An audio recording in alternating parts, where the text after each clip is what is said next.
for the following county: San Diego, California. The National Weather Service in San Diego, the flood advisory for East Central San Diego County in southwestern California until 6:30 p.m. PDT.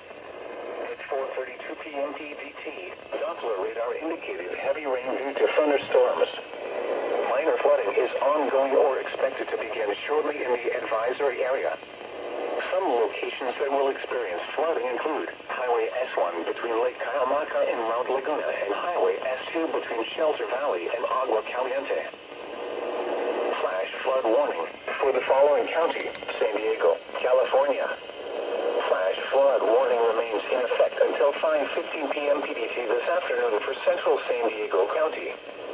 At 4:23 p.m. PDT, Doppler radar and automated rain gauges indicated thunderstorms producing heavy rain across the warned area.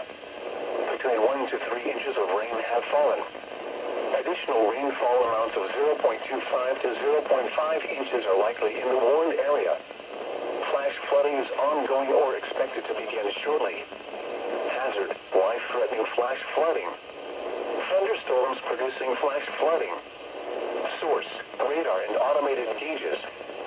Impact: life-threatening flash flooding of creeks and streams, urban areas, highways, streets, and underpasses. Some locations that will experience flash flooding include Cayamaca Rancho State Park, Lake Cayamaca, Highway 79 between Julian and Lake Cayamaca, Descanso, Highway S1 between Lake Cayamaca and Mount Laguna, Boulder Creek and Captain Grande Indian Reservation. Coastal weather observations at 4 p.m. Huntington Beach.